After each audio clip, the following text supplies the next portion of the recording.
Hallo, also ich bin jetzt hier als ein Vertreter der Grafik und zeige euch mal, was wir mit den ganzen schönen Features, die vorher gezeigt worden sind, alles anstellen können. Und das ist wirklich eine ganz tolle Sache für uns auch.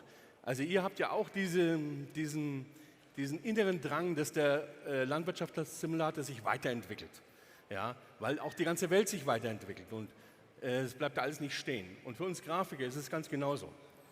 Wir sind wirklich inspiriert, was wir für neue Features jetzt haben, mit denen wir jetzt arbeiten können. Und das ist wirklich eine tolle Sache. Vor allem gerade, weil wir ein besonderes Thema an dieser Stelle haben.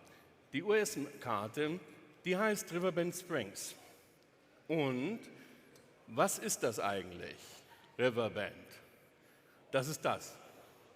Das ist die Karte in der Übersicht. Und das ist ein Riverbend. Und ein Riverbend ist ein Fluss. Ein Fluss bedeutet Wasser. Was ist Wasser? Das wollte ich euch jetzt hier mal kurz zeigen. Das ist Wasser. Kleine Flüsse, Bäche, dann Flussläufe, natürlich Grain-Elevatoren, die an den Flüssen gesetzt sind, wo Barken anlegen können, wo Korn eingeladen wird. Kleine Piers, Stege, kleine Boote, irgendwelche, das ist jetzt hier in dem Fall die Sawmill, Hausboote, Restaurants, die auf dem Fluss schwimmen. Hier eine Fähre, die anlegt. Es geht um das Thema Wasser und wir wollten das zelebrieren. Kleine Wehre, eben diese Stege, wieder ein Wehr, dann einfach diese kleinen Elemente, ein Wasserrad zum Beispiel, das sich dreht, oder ein Schiff. Und lasst uns einfach mal auf das Schiff gehen und mal schauen, wie das Ganze dann so aussehen kann. Und diese Atmosphäre, die durch diese neuen Features möglich gemacht werden, die wollten wir für euch einfangen. Und wir sind selber total begeistert, dass das so funktioniert. Jetzt gehen wir mal kurz am Land entlang und schauen mal, wo uns der Fluss dann einfach begegnet. Denn wenn ein Fluss durch die ganze Location sich durchzieht, dann gibt es natürlich ein Problem. Wie komme ich letztendlich an die andere Seite? Die simple Frage oder die simple Antwort dafür ist einfach eine Brücke. Aber wir wollten es nicht simpel machen. Wir wollten weitergehen. Wir wollten zeigen, hey, wir können es auch mit einer Fähre machen. Wir können ein dynamisches System setzen, das wie der Zug funktioniert. Wir fahren mit unserem Traktor auf so eine Fähre und setzen über. Und das ist so das Neuere, wie man sowas bewältigt. Und wir sind selber sehr gespannt, wie gut das funktionieren wird. Also wir machen das auch zum ersten Mal. Und das ist natürlich, wenn dann Flussbewegung ist und ein anderes Boot kommt, dann muss die Fähre stoppen. Dann muss man warten, bis die Fähre kommt. Naja, wir werden sehen, wie sich das dann letztendlich im Spiel gibt. Dann haben wir hier unsere kleinen Flüsse, unsere Bachläufe, die ihr schon aus der Forestry Map kennt, aus der Silver Run Forest. Und die haben wir hier auch natürlich verwendet, weil wir aufeinander aufbauen. Jedes Feature, was in den Landwirtschaftssimulator reinkommt, ist verankert dann und wird Teil des Repertoires. Natürlich kleine Brücken, wo wir diese kleinen Bäche dann überwinden können. Man kann aber auch durch diese Bäche durchfahren, ja, damit sie selbst nicht als Barrieren dann angesehen werden. Das würde das Gameplay nur unterbrechen. Aber hier eben auch so ein Grain Elevator, in dem man sein Korn hinfahren kann, damit das Ganze eingebettet ist. Ja, damit man das Gefühl hat, dass der Fluss auch Teil vom Spiel ist und nicht nur Staffage.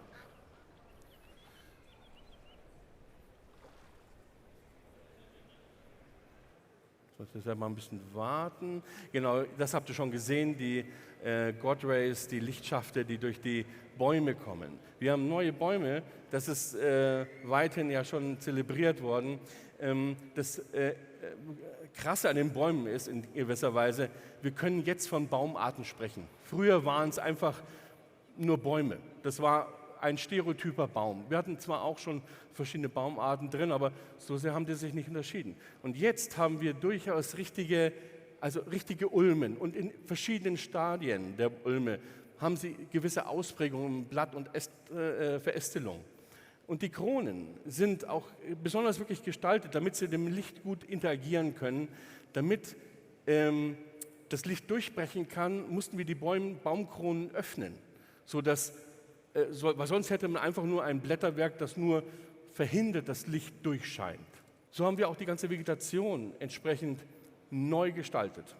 Alles, was ihr im Landwirtschaftssimulator 25 sehen werdet, ist überarbeitet. Selbst wenn es alte Modelle sind, weil wir auf alten Dingen aufbauen, eine Tradition auch haben in der Grafik, versuchen wir die neuen, oder wenn gerade die neuen Bäume oder Elemente oder Pflanzen oder Strukturen kommen, dann müssen natürlich die alten Sachen auf das Niveau angehoben werden, weil sonst scheinen sie deplatziert. Ich habe euch hier einfach mal ein paar Bilder rausgesucht und das macht natürlich auch von den Fruchtsorten nicht halt. Es kommen neue Fruchtsorten rein, wie zum Beispiel der Spinat, aber deswegen müssen an so einem Punkt, wenn man mit einer neuen Technik daran geht, mit einer höheren Auflösung, plötzlich alle anderen Fruchtsorten auch nachgearbeitet werden. Und das werdet ihr im Spiel sehen. Alle Fruchtsorten, alle Pflanzen haben eine höhere Auflösung, die doppelte Auflösung. Das sind 4-mal so viele Pixel, die wir nutzen können, um euch ein entsprechendes aktualisiertes Bild von diesen Pflanzen zu geben. Hier mal wirklich eine rausgegriffen, ja? Eine neue Pflanze, die dann natürlich auch einzeln zu setzen sein wird. Auch das Gras ist viel detaillierter und viel hervorgehobener. Das findet auch dadurch statt, dass der Schatten von Vegetation viel klarer und deutlicher ist und die einzelnen Graselemente voneinander trennt. Damit ist auch eine Bodeneinbettung viel besser gegeben. Wir haben die Pflanzen nicht nur auf dem Boden oder auf dem Feld, wir haben sie auch auf Gebäude gesetzt, damit auch ein bisschen, die Kultur etwas durchscheint. Ja? So wie eine Farm, die Sonnenblumen als Event zelebriert. Ja? Hier ein Silo mit solchen Blumen dann besetzt. Hier mal ein Screenshot, der alles zusammen zeigt. Und ihr seht daran schon, es geht darum, viele sagen, schaut realer aus. Ich bin da immer ein bisschen vorsichtig. Es geht nicht um Realität, es geht um Emotion. Was wir jetzt machen können, ist eine emotionalere Gestaltung unserer Landschaft. Und das mag man auch als realistischer ansehen, weil wenn wir in einen Sonnenuntergang schauen, der mit Violett- bis Gelbtönen sich den Himmel einfärbt und die Wolken einfärbt, dann sitzen wir staunend davor und denken, das kann ja gar nicht real sein. Das ist so übersättigt oft einmal, was Natur bieten kann, dass wir daran erstmal hinkommen müssen. Und da ist der Zugang für mich durch die Emotion. Und das geht über die Features, die wir haben, durch den Nebel, durch die durch die Komplexität der Vegetation. Hier auch mal ein Screenshot, den, man muss ganz ehrlich dazu sagen, den ihr so nicht im Spiel finden könnt, weil ich hier mit der Kamera direkt auf den Boden gegangen bin. Und das muss man sich erstmal trauen, weil im Allgemeinen, wenn man eben nicht so viele Möglichkeiten hat, dann wahrt man etwas Distanz und Abstand. Aber wir können mittlerweile richtig nah rangehen an unsere Sachen und brauchen uns nicht scheuen, genau diese Distanz oder diese Nähe zu suchen zu unseren gestalterischen Objekten. Das mit den Bodentexturen wurde vorher schon genau beschrieben. Und es führt tatsächlich zu einer Kuriosität, dass wenn ich im Level diese kleinen Bäche einrichte, selbst nicht mehr sehen kann, wo ist die Kante zwischen dem Terrain und meinem Modell.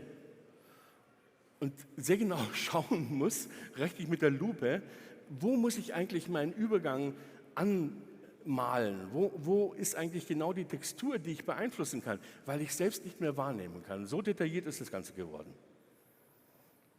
Und das zeige ich euch jetzt mal hier in einem ganz kurzen Bereich, wo wir einen Wald generiert haben. Lass uns einfach mal da ein bisschen durchgehen. Und da sieht man eben, dass die Bäume jetzt richtig Rindenstruktur haben. Dass eben die Komplexität, die es einem erlaubt, die Bäume zum einen sehr eng zu setzen, als auch, da sie asymmetrisch gestaltet sind, also nicht einfach nur ein Blob als eine Krone haben, wir viele, viele Möglichkeiten haben, das Ganze zu arrangieren. Das hat aber auch einen Fluch, der sich hinterherzieht. Dadurch, dass die Bäume jetzt so individuell wirken, merkt man auch, wenn man aus Versehen einfach nur einen Baum identisch 2 Meter weiter kopiert hat und in derselben Ausrichtung dort sitzt. Plötzlich merkt man das. Früher hat man das nicht gemerkt. Jetzt gehen wir in eine höhere Kategorie von Gestaltung, wo wir genau diese Fehler haben, dass ein Copy-Paste plötzlich auffallen kann. Das macht viel mehr Arbeit auf eine gewisse Art und Weise, aber es ist es eben wert, weil endlich siehst du dann auf dein Endbild und sagst, ja, die 2 Stunden haben sich richtig gelohnt, das hat richtig Spaß gemacht. Und wir hoffen, dass diese Freude, die wir da bei der Gestaltung empfinden, die unsere Grafiker uns zur Verfügung stellen, uns Level-Designern, als auch natürlich die Grafiker selbst an diesen Sachen arbeiten, dass das auf euch überspringt. Jetzt mal zu einem ganz anderen Thema. Denn das, was wir in der Vegetation als Möglichkeiten dazu gewonnen haben, ist natürlich auch bei den Gebäuden der Fall. Auch für die Gebäude gilt, dass die Auflösung, also die Texturauflösung, die doppelte Auflösung teilweise ist als das, was wir vorher hatten. Das gilt für diese sogenannten Decals, diese Elemente, die am Haus selber angebracht sind, wie Rostflecken oder irgendwelche Fragmentierungen am Mauerwerk, was auch immer. Ja, oder auch Wasser, das heruntergeronnen ist und Spuren hinterlassen hat. Plötzlich kommen wir in einen Detailgrad rein und die Grafik kann für uns so viele neue Elemente präsentieren, dass auch hier der Arbeitsaufwand enorm angestiegen ist. Und ich zeige euch einfach mal, was ich damit meine. Früher hatten wir auch schon so ein paar, sag ich mal, die Benutztheit eines Hauses darstellen können. Aber das können wir heute noch viel intensiver und müssen dabei aufpassen, dass wir es nicht zu übertreiben, weil sonst sieht das Haus halt einfach abgeranzt aus, zu alt, dass es eigentlich heruntergekommen aussieht. Also man muss ganz subtil diese Elemente einsetzen, so dass man merkt, ja, da ist Leben, das ist eingebettet, das ist benutzt, da ist Wetter, das sich an der Hauswand widerspiegelt, aber es muss immer noch eine angenehme Benutztheit darstellen. Aber auch in der Komplexität und Weitläufigkeit unserer Gebäude. Früher hatten wir oft einmal so dass wir alles sehr kompakt gehalten haben. Hier ist jetzt der Animal Trader, der eben eigentlich der ist zwar relativ klein, wenn man einen großen Betrieb, kann der sich über mehrere hundert Meter erstrecken, aber eben gerade in der Komplexität und der Verschachteltheit wollten wir eben so ein neues Flair bieten. Aber dazu eben auch die Tiere zeigen. Das ist auch etwas Neues, was wir jetzt machen, was auf den Modmaps auch schon öfters gemacht wurde und uns auch immer inspiriert hat, dass ja so ein Betrieb nicht einfach nur ein leerer Kasten ist, sondern dass man eben Gehege hat, wo die Tiere auch ihren Auslauf haben. Dazu auch dann die ganze Bodengestaltung mit den Decals, die vorher angesprochen worden sind. Wir haben viel mehr Möglichkeiten, unsere Bodengestaltung zu variieren. Wir haben auch viel mehr Zäune als vorher. Wir haben so viele Zäune, dass wir Schwierigkeiten haben, durch alle durchzuscrollen, wenn wir im Spiel, das könnt ihr dann auch sehen, wenn ihr diesen Tab aufmacht und diese Zäune, die wir euch bereitstellen und zur Verfügung stellen, dann müsst ihr jetzt ziemlich lang durchscrollen. Das ist jetzt ein Fluch, der natürlich auch zukommt, aber eben auch damit diese Vielfalt und Palette, die zuvor niemals da gewesen ist. Wir haben das in der Sri-Lanka Map, wer das DLC, das Eastern European Map dann eben schon mal gesehen hat, da wurde das schon mal ausgespielt, diese Karte, und das ist jetzt noch mal viel intensiver der Fall. Und ich habe hier einfach noch mal ein paar Beispiele für Zäune, damit ihr seht, wie detailverliebt unsere Grafik da rangeht und auch wirklich keine Mühe scheut. Wir haben mittlerweile Schrauben und Nieten an den Zäunen dran. Das geht noch nicht so weit wie bei den Vehikeln, bei den Fahrzeugen, ja, wo das natürlich eine, sag ich mal, simulierte Situation ist, wo die Schraube auch ihren ganz akkuraten Platz hat. Hier haben wir immer noch Gestaltung. Wir schauen einfach, wie es für uns am besten aussieht. Also es sind in dem Sinn keine gebrandeten Zäune, die wir hier haben. Aber wir kommen an diesen Detailgrad der Fahrzeuge immer näher ran. Und jetzt zeige ich euch einfach auch nochmal ein Bewegtbild. Das ist eben dieser Tierhändler. Das alles ist noch ein bisschen Work in Progress. Also ihr seht zum Beispiel jetzt, wenn ihr hier genau aufpasst, wenn ihr jetzt hier um die Kurve geht, hier ist so ein Bereich, der ist nicht bearbeitet, ja, vom Boden. Der ist noch recht eintönig und monoton. An anderen Stellen kommen diese Decals schon zum Tragen und schon wird es viel variantenreicher. Also da ist noch ein bisschen was zu tun, wir müssen noch in Feinpolishing gehen, aber das, was wir schon ausprobiert haben, das ist auch für uns sehr inspirierend und ist viel Arbeit und führt auch dazu, dass viele von uns dann in die Abendstunden dann gehen, um das dann zu bewältigen. Aber es macht einfach riesen Spaß.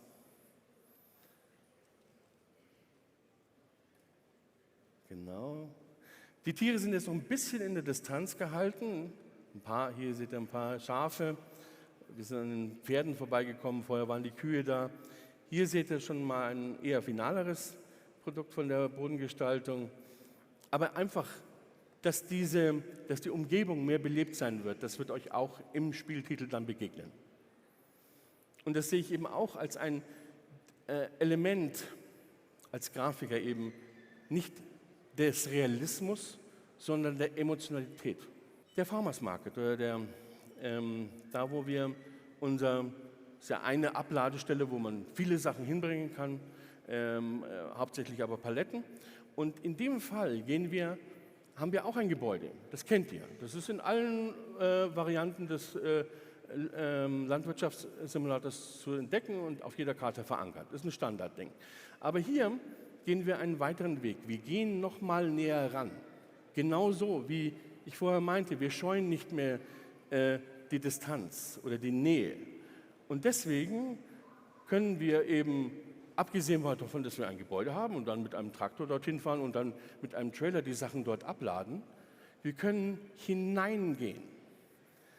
Und dort seht ihr momentan noch leere Regale und leere Ausstellungskörbe.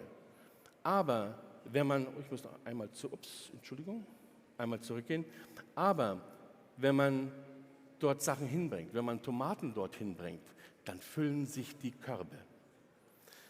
Das ist interaktives Design von Gestaltung. Das heißt, wir bleiben nicht mehr an der Schütte und tun dort abladen, sondern wir kriegen mehr ein Gefühl, das Zeug auf dem Feld kommt bei uns, ich will fast sagen, auf den Teller. Da sind wir noch nicht. Aber das wäre genau das Ding, ja? Wenn wir irgendwann mal tatsächlich einen Kühlschrank aufmachen könnten, uns einen Teller vorsetzen könnten, und ein Ei in die Pfanne schlagen können und unser Gemüse dann entsprechend auf dem Herd platzieren können. Ja? Vom Feld auf den Teller. Und das ist ein Zwischenschritt. Und ich bin da super stolz, dass unsere Grafik zum einen das gemacht hat, auch unsere Game Designer da viele Arbeitsstunden reingesteckt haben, um das zu ermöglichen. Das Ganze soll aber nicht nur, aber gerne, ja, die haben es verdient, die Jungs.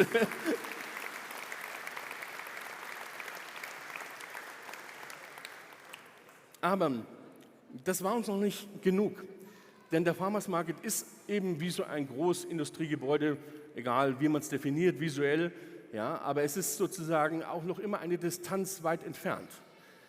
Wir wollten noch kleiner gehen. Kleinteiliger gehen. Man kann auch einen Stand für sich definieren, auf seinem Hof, wie es auf vielen Höfen der Fall ist, und dort eben seinen eigenen kleinen Farmers Market aufbauen und dort eben seine Paletten hinliefern und dort füllen sich die Körbe.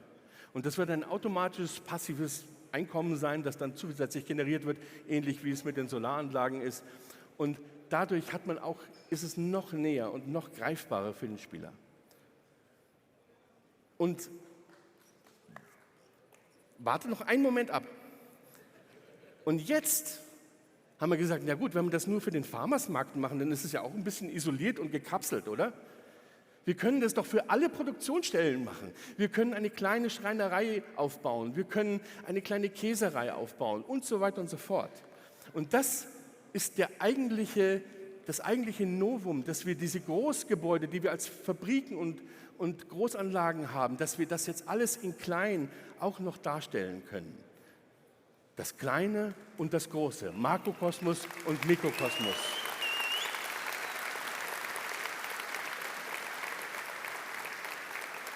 Und das war immer schon da.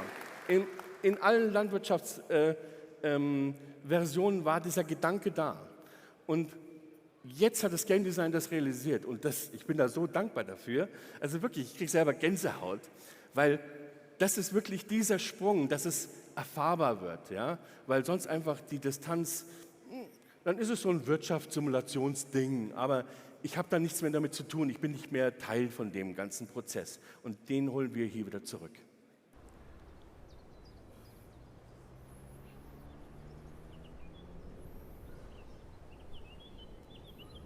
Und dazu wird es auch bestimmt noch mal ein extra technisches Tutorial geben. Hier einfach nur der Vergleich von dem Kleinen zum Großen. Ist nicht ganz akkurat, weil das ist einfach eine Abladestelle, wo man Korn dann eben umladen kann. Aber es ist jetzt in dem Sinne keine Mühle, aber wie das Kleine eigentlich gezeigt hat. Aber es soll einfach nur dieses Thema Groß und Klein euch vor Augen führen. Und dazu kommen hier auch nochmal genau dieselben Themen. Die Texturauflösung ist erhöht worden, die Details, Genauigkeit von mittlerweile Schrauben und Nieten, die an solchen Gebäuden verbaut sind. Das ist ja etwas, wo man gar keine Aufmerksamkeit drauf legen soll. Ja?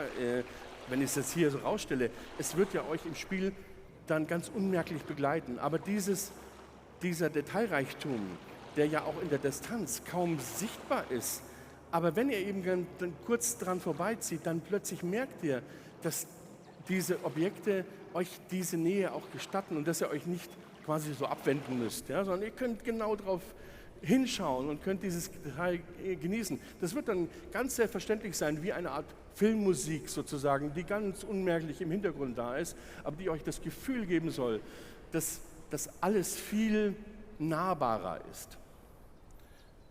So, hier ist jetzt die Sägemühle. Ihr seht noch ein bisschen leer das Ganze. Ja? Das wird so nicht euch dann präsentiert werden. Ja? Aber wir haben es einfach mal mit reingenommen, dass ihr euch sicher sein könnt, ja, es gibt auch Holzverarbeitung, die wir auch entsprechend unterstützen, so wie wir es in der Silver Run Forest gemacht haben. Und natürlich muss das Ganze auch, wenn wir schon dieses Thema Wasser haben, dementsprechend mit dem Fluss wieder verknüpft werden. Und dementsprechend haben wir auch unsere Holzstämme, die dann eben in einem kleinen Teich gesammelt werden und dann in das ganze Sägewerk hineingezogen werden. Hier ist es alles noch statisch und unanimiert und ich fand es eben ganz gut, das euch mal zu zeigen, weil ihr werdet dann diesen Vorher-Nachher-Effekt dann im Spiel sehen, wenn dieser Bereich dann belebt ist, wenn die Baumstämme im Wasser schwimmen, wenn sie dann hochgezogen werden von einem automatisierten System und dann in die Sägemühle hineingezogen werden. Denn nicht alle haben die Silver Run Forest dann vielleicht als DLC sich geholt und kennen nicht diesen ganzen Prozess. Also von daher wird das auch etwas sein, was für diejenigen, die dann nur das Hauptspiel kennen, auch ein neuer Aspekt sein wird. Ja, das ist eine weitere Produktionsstätte, weil wir ja auch immer dieses Thema mit der Holzverarbeitung haben. Ja? Und dann fällt euch ja auch vielleicht aus, oder dann, oh, jetzt haben wir eine, was war es, eine Bilderrahmenfabrik oder eine Holzdachschindelfabrik. Ja? Wir versuchen immer neue sozusagen Holzverarbeitungsbetriebe zu finden, damit es nicht immer auf dasselbe rausläuft, dass ein Schreiner da ist und eine Sägemühle, sondern dass man eben auch eine Variation dabei hat. Einfach vom erzählerischen Aspekt der ganzen Karte. Und hier haben wir jetzt eine Art Kunstschreiner, der ganz besondere Kunstelemente formt. Der hat aber auch noch hat so eine große Bandbreite. Der hat auch einen Kletterpark nebendran, den er nochmal als zusätzliche Bewirtschaftung dann für seinen Betrieb heranzieht. Und der wird dann auch ein ganz spezielles Projekt an euch oder Vorschlag haben, dass er ein Projekt hat, bei dem ihr euch mit einbringen könnt und ihm dann mit Holz beliefern könnt. Hier so die Stangen von einem Kletterpark, die noch nicht so ganz fest installiert sind. Und wenn ich jetzt mich umdrehe, ja, ich schaue jetzt noch mal kurz gegen den Himmel, dann komme ich zu diesen speziellen Objekten, die ich meinte, die ich so ein bisschen vermieden habe zu benennen. Er macht eben kleine Traktoren, Spielzeuge für Kinder, für kleine Parks und ja, ist eben so ein bisschen detailverliebt, hat so seine eigene kleine Schreinerei, kann aber auch mit anderen Materialien umgehen und ja, ihr werdet dann schon überrascht sein, mit was für einer Idee er auf euch zukommt und was er von euch dann auch alles haben möchte. Und dann könnt ihr euch entscheiden, ob ihr dem dann helfen wollt oder nicht. Aber ich darf nicht mehr sagen. Ich würde es so gern. Aber wenn ihr das schon mögt, dann freut euch wirklich auf was Spektakuläres. Aber er macht nicht nur kleine Traktoren, er macht auch so für Reitparcours dann so kleine Hindernisse. Also es ist ein ganz witziger Kerl.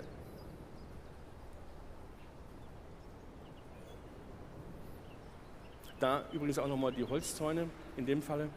Also es sind über 100 Zäune, die ihr verwenden könnt. Ist nicht ganz akkurat, es sind nicht 100 Zäune nur für die amerikanische Map, es ist ein Konglomerat aus auch alten Zäunen, Zäunen von der Sri-Lanka Map, als auch Zäunen von amerikanischem Design, als auch asiatische.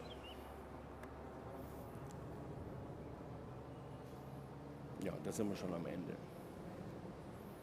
So, hier nochmal ein kleiner Traktor als Sprungelement für Pferde.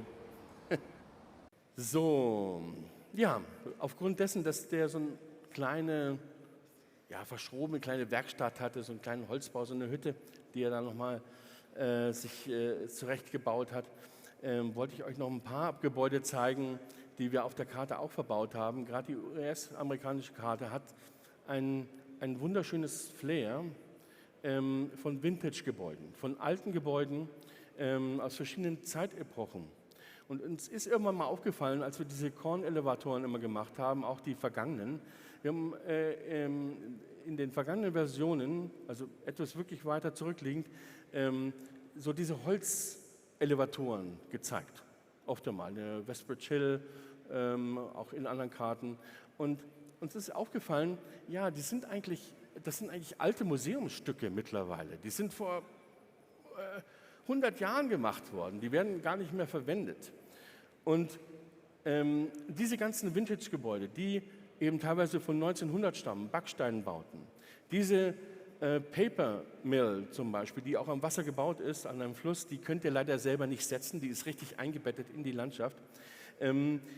Die gibt es so nicht mehr. Da habe ich alte Pläne gefunden, nur noch alte Fotos, 1920, und habe versucht, das Ding zu rekonstruieren, dann an die Grafik übergeben. Und die Grafik hat nochmal dieses wirklich schöne Schmuckstück draus gemacht und so wieder dieses alte Gebäude zum Leben erweckt. Alte Scheunen, alte Holzbau, Timberwork-Elemente, die da eben verwendet werden. Dann natürlich im Amerikanischen auch das Thema der Wagen, der alten Westernwagen ist hier zelebriert. Und wenn ihr durch die Landschaft geht, dann werdet ihr immer wieder irgendwo solche Fragmente von kleinen Scheunen, alten Schobern und Barren entdecken. Da sind eine ganze Menge versteckt und vielleicht auch ganz tolle Dinge dort drin zu finden. Aber auch für die Hofgebäude haben wir alle Scheunen, alle Bahnen, alle Tierställe geöffnet, sodass ihr wirklich jedes Element betreten könnt, die Türen aufmachen könnt, Licht machen könnt. Und das sind wirklich eine ganze Menge. Es sind jetzt nicht so wie die Zäune, aber weil ein Zaun halt ein bisschen einfacher herzustellen ist als so ein kompletter Innenraum von der Scheune. Aber das ist schon auch etwas, wo wir auch sehr stolz drauf sind, dass wir eben wie beim Farmers Market diesen Innenraum euch näher bringen können. Und damit ihr mal ein bisschen, auch hier zum Beispiel dieser Grain Elevator, ja, diese alten Pioniere, die wollten wir auf eine gewisse Art und Weise feiern, weil das ist für die Amerikaner, wie ich in verschiedenen Posts und Foreneinträgen gesehen habe, wirklich ein nationales Gut. Und das muss man wirklich mal wahrnehmen und darauf hindeuten. Und auch den Wehmut, den das Ganze erzeugt, wenn man so einen alten, kaputten, heruntergekommenen Grain Elevator sieht. Das Gefühl, das wollten wir euch mal zeigen. Und da gehen wir jetzt einfach mal rein.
Ja, wir hatten immer wieder das Problem bei den Leuten, die unsere Videos machen, dass die dann immer wieder in den Bäumen komplett fasziniert nach oben geschaut haben.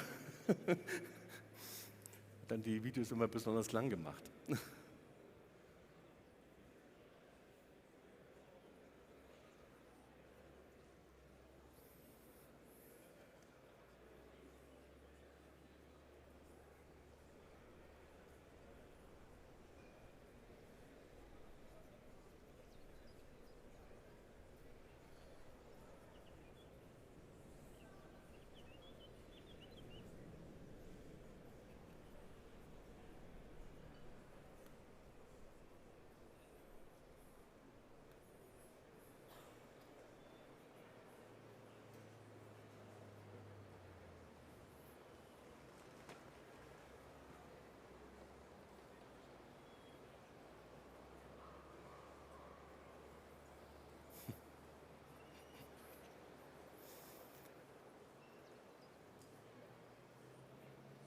Genau, und da habe ich mir jetzt doch sehr zurückhalten müssen, um irgendwas noch reinzusammeln, aber ich wollte euch einfach mal das Gefühl geben, wenn ihr einfach mal diese Landschaft erkunden könnt und da gibt es noch viel mehr Ecken, wenn ihr das Ding dann mal richtig vor euch habt und auf den 2x2 Kilometern in jeden Winkel hineinstöbern könnt.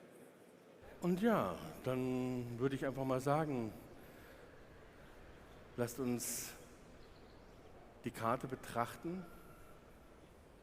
und Erinnerungen schaffen am 12. November. Vielen Dank.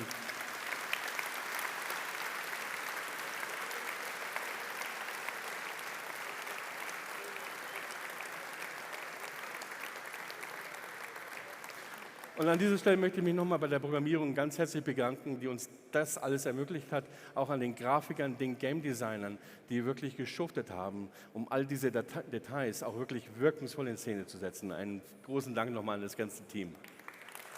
Okay.